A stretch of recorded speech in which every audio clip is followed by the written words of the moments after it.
ini adalah model bangunan yang telah kita sediakan sebelum ini dalam tutorial-tutorial yang lepas. Sekiranya kita imbas kembali ketika kita memulakan projek ini, di mana kita akan pilih template yang sesuai bagi projek. Okay, sebagai contoh, yang ini kita telah menggunakan architectural template. Okay, di sini kita create new project, okay, dan kita telah memilih architectural template di sini. Okay, apabila kita memulakan sesuatu projek baru dengan menggunakan template yang disediakan di sini, okay, tidak banyak perkara yang telah tersedia ada di template tersebut. Okay, jadi sepanjang kita menghasilkan projek ini, okay, kita telah menambah berbagai-bagai jenis material, berbagai-bagai jenis saiz komponen bangunan. Okay, yang mana perkara-perkara tersebut perlu dibuat satu persatu. Okay. Jadi perkara-perkara tersebut akan melambatkan kerja kita. Jadi cara yang boleh kita lakukan ialah kita mewujudkan template kita sendiri. Okay, di mana dalam template kita itu telah tersedia ada spesifikasi yang kita biasa gunakan.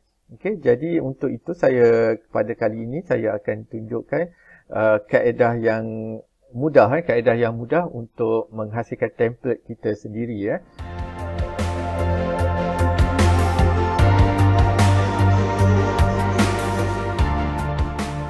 Okay, jadi ini adalah model bangunan yang telah kita bina, yang mana dianya telah siap.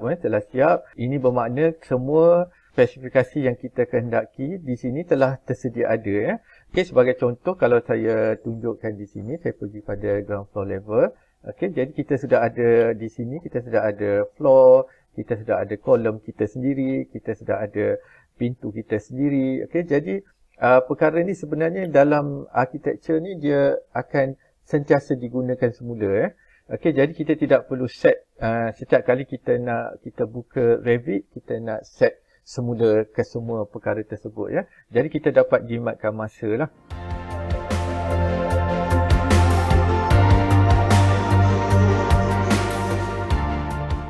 Okay, jadi kaedah yang mudah untuk kita gunakan ialah savekan dulu file kita ni kepada file yang lain.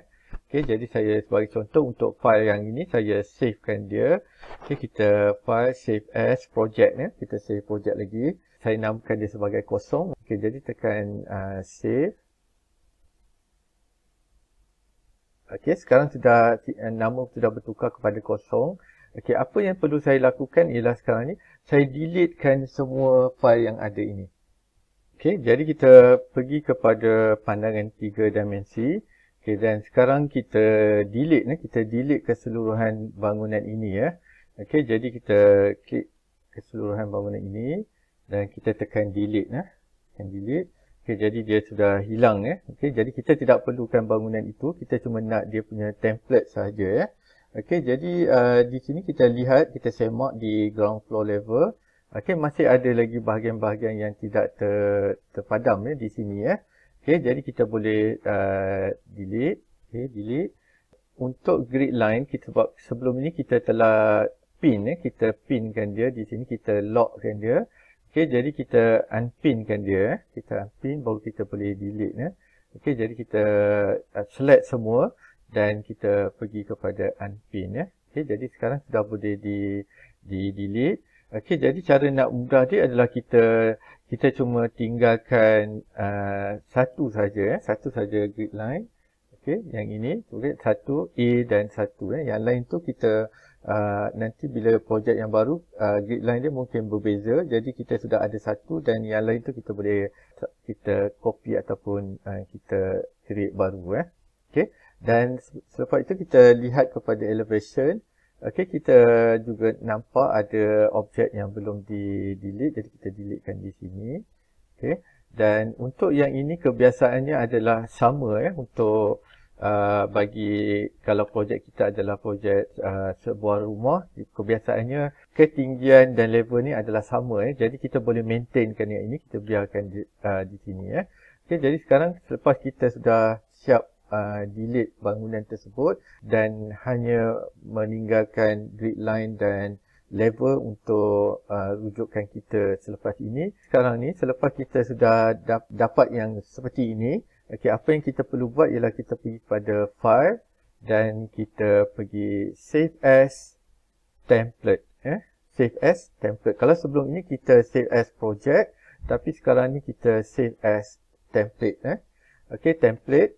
Template inilah yang akan kita gunakan pada masa-masa yang akan datang. Kita tekan template. Okey, katakan di sini kita boleh namakan mengikut keperluan kita.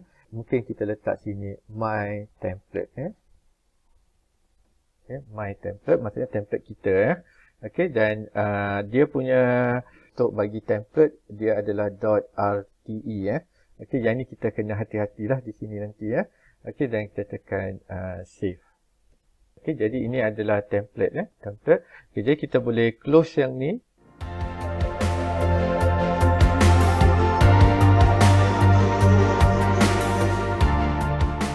Okey, dan sekarang kita cuba membuat projek yang baru.